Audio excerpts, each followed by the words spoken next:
Hola, Bae Chapá. I hope you're doing well. Mi nombre es Elías. Emilio. Y estamos empezando este proyecto que va a ser un podcast, más que nada, hablando Emilio y yo acá. Y va a ser mayoritariamente en español. It's gonna be more in Spanish, and for the English-speaking community, I think that there is already an option in YouTube where you can translate everything that is in Spanish into English just with AI. So that's why I want to talk mostly in Spanish. Not that we cannot speak in English, we can.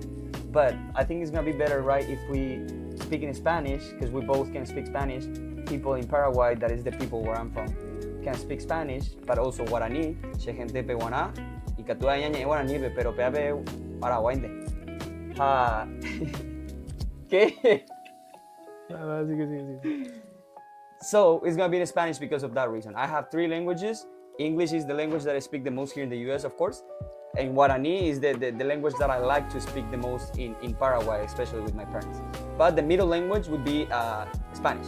Entonces, por esa razón, el podcast se va a dirigir más en español. Voy a poner mi cronómetro porque la idea es que no sea tan largo. Y este primer episodio, quiero que cada episodio sea entre 10 15 minutos, pero ya habíamos intentado en otra ocasión, pero en realidad, ¿cuánto duró el video, Emilio? 1 hora. Mentira. Te perdí 1 hora. Mentira. Fue 30 minutos de grabación, pero al final cuando lo editamos y todo quedó como en 18 minutos. Pero este primer episodio, la idea de este podcast es contar mi historia. Y no puedo contar mi historia sin antes contar la historia de mi país. Entonces voy a empezar con la historia de mi país desde la independencia. Y este primer episodio se va a llamar El Gigante Herido. ¿Por qué? Porque para entender a Paraguay hay que retroceder a 1811. Y aquí tengo un script para guiarme. Voy a leer un poquito y a la vez vamos a ir hablando con Emilio acerca del tema. Así Emilio me da su opinión. Emilio es mexicano-americano. Él nació en Texas, pero sus padres son de México. Entonces hay mucha cultura mezclada aquí, yo creo, en el que vamos a tener un pensamiento crítico acerca del tema de una historia de un país, yo creo, ¿no? Sí. Entonces, para entender a Paraguay hay que retroceder a 1811, el año en que decidimos ser dueños de nuestro propio destino. Paraguay no fue una independencia común en América Latina. Tras mayo de 1811, bajo el mando del doctor Gaspar Rodríguez de Francia, el país se cerró sobre sí mismo. Fue una estrategia de supervivencia. Mientras los vecinos se hundían en guerras civiles, Paraguay se volvió autosuficiente. Luego vinieron los López. Primero Carlos Antonio López, quien abrió las puertas al progreso técnico. El ferrocarril, la fundición de hierro del Ucuví y el telégrafo. Paraguay no tenía deuda externa, era una potencia emergente en el corazón de Sudamérica. Imaginen un país que crecía con recursos propios, educando a sus jóvenes en Europa para traer conocimiento. Estábamos en la cúspide de un desarrollo sin precedentes. ¿Qué pensás al respecto de esta pequeña parte después de la independencia de Paraguay? O sea, y para ponerte en contexto... Pero que estoy perdido yo, la verdad. Estoy queriendo que no. Bueno, aquí es mi misión imposible, ¿eh? Yo tengo que enseñarle a Emilio la historia de Paraguay. Y Emilio se pierde re fácil. Pero, you got this, brother.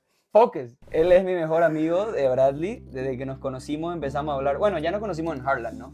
¿Cuántos años de amistad tenemos? Te conozco 4 años, pero 2. 2 años de amistad. 2 años de amistad, sí. Ajá. Para poner en contexto, Lem y yo nos conocimos en Heartland Community College. Los dos jugamos fútbol, obviamente. Ahí nos conocimos, éramos del mismo equipo.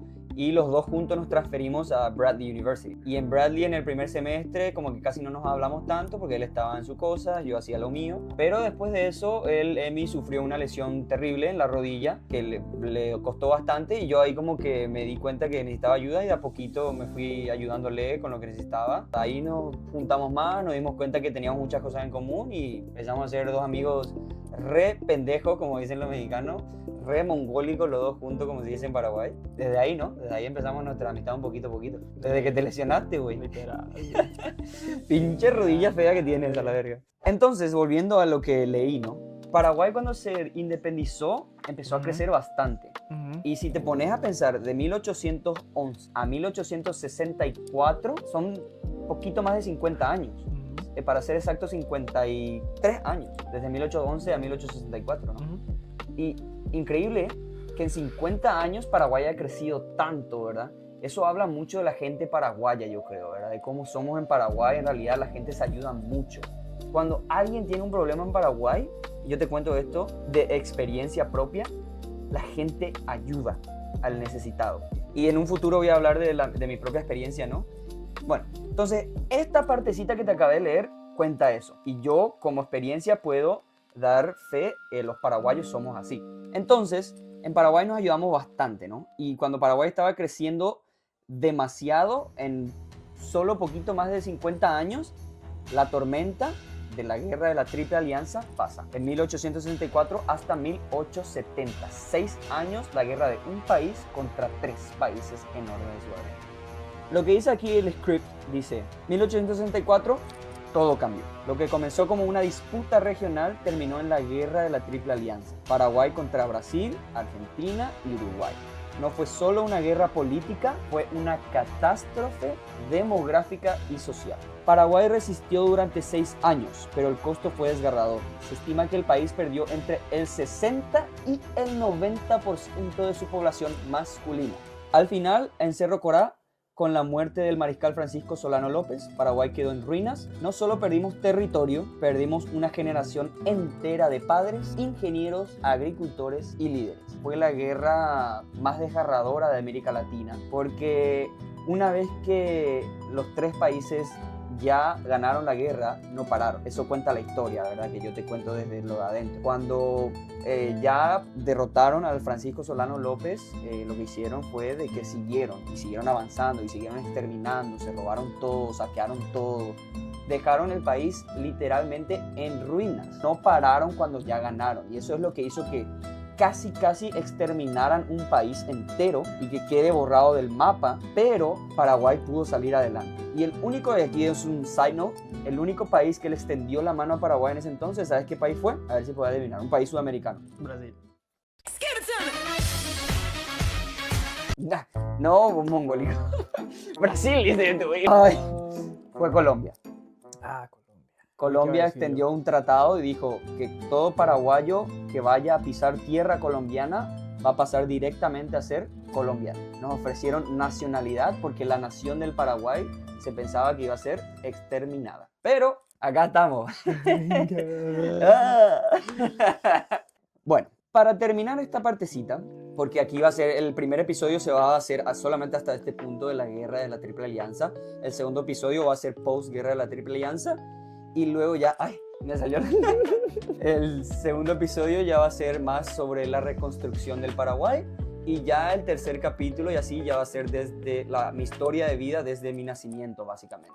Para acabar con esta parte de la Triple Alianza, hay una parte más que dice, el impacto en el desarrollo y el renacer. Este es el punto de inflexión. El desarrollo se detuvo en seco. De ser un país con tecnología de vanguardia y finanzas sanas, pasamos a ser una nación ocupada, endeudada y con la carga de reconstruir todo desde las cenizas, literalmente apoyado en los hombros de las mujeres paraguayas, la residenta, así se le decía a la mujer paraguaya, quien sostuvo el hogar y la patria. Esa resiliencia, ese volver a empezar desde el cero absoluto, está tatuado en el ADN de cada paraguayo. Por eso, para entender mi camino, primero debían conocer esa herencia de lucha. Lo que dice acá con AI solamente, a mí, por lo que he estudiado, ¿verdad? Yo no soy el más conocedor de historia. A mí no me atraía tanto la historia, la verdad, porque siempre se nos decía lo mismo. Paraguay era un país emergente, que estábamos teniendo el primer ferrocarril de la región, todo eso, y que luego nos destrozaron todo. ¿Por qué? Y ahora entiendo por qué. Porque es realmente el punto de inflexión de la historia de Paraguay, ¿entendés? O sea, nosotros, si no teníamos esa guerra, íbamos a ser, no sé, el Estados Unidos de Sudamérica. Yo creo que una guerra no debe empezarse por razones tan insignificantes por las que usualmente se empieza. Pero estamos también en una época muy complicada en Estados Unidos, ¿no? ¿Vos qué sentís? ¿Tenés un poco de miedo con el aspecto de las guerras que están pasando? Que Estados Unidos está saliendo mucho. Algo, o sea, no tenés que opinar, ¿verdad? Pero... Yo nada, pues no tengo nada que decir, o sea, pues... ¿Pero no te da miedo algo así? Dale 2 kilos de... No sé, no. Pues yo la neta estoy viviendo nomás, güey, literal. Sí, sí. Sin preocupaciones, ¿no? Nada. O sea, yo también estoy despreocupado, ¿verdad? Porque uno, no es mi país, ¿verdad? Yo estoy aquí para aprender, para hacer cosas bien, para salir adelante por mi familia, por mí, por mi gente. Y no digo que no me interesa Estados Unidos, pero es algo, un problema que es difícil de entender por qué está pasando, ¿no? Y hay muchas opiniones, mucha gente dice esto, otra gente dice esto. Y es difícil, ¿no? Llegar a un acuerdo entre la gente, pero yo creo que hay más gente que quiere hacer el bien que quiere hacer el mal, ¿no? Pero que la gente que quiere hacer el bien no se pone de acuerdo en cómo hacer el bien. Entonces yo creo que ese es el problema con Estados Unidos, porque es un país tan grande, con tantos recursos impresionantes, que le cuesta a la gente buena, que hay muchísima gente buena aquí, ponerse de acuerdo. Y lo que hace parecer es que hay gente más mala que buena en Estados Unidos. Es mi punto de vista. Y yo creo que mucha gente que emigra a Estados Unidos desde su país, de donde sea que sea, Europa, África, Asia, Sudamérica, Centroamérica, lo que sea. Yo creo que mucha gente que emigra a Estados Unidos ve lo mismo, porque obviamente como internacional yo hablo con mucha gente internacional, ¿verdad? Y no he escuchado lo mismo, pero he escuchado patrones. Y opinan esto casi lo mismo, ¿verdad? Diciendo pocas palabras más, pocas palabras menos. Un país asombroso, de oportunidades, de libertad, de muchísimos recursos, pero con mucho peligro. Y ese es como que el peligro, yo creo que no es porque haya gente mala, sino porque la gente buena no se pone de acuerdo en cómo batallar con a lo malo, ¿no? Porque, vamos a ser honestos, siempre hay algo bueno y siempre hay algo malo. Yo creo que por eso uno debe ponerse de acuerdo entre las personas buenas, ¿verdad? Y yo creo que nosotros somos buenos, ¿verdad? Creo, no sé. Inga madre. Somos buenos. Nunca, a menos que me cuentes hoy que mataste a alguien o algo, güey, pues estás bien. No creo. Chavato.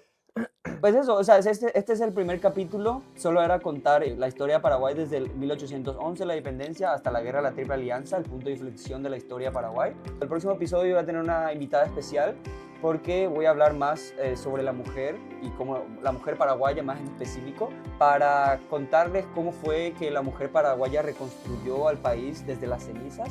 Y luego en el tercer episodio vamos a estar de vuelta con Emilio, y vamos a seguir analizando, ¿verdad?, la historia de Paraguay y mi historia, que ya se viene, creo que yo, desde el tercer episodio o el cuarto. Eso todavía no estoy seguro, pero ahí estamos. Vamos a seguir con este podcast. Mamalón. Pero nada, ¿algo que quieras decir antes de terminar, cerrar con un? A dormir. No. Gracias por ver. Ya yo de Chata. Until next time.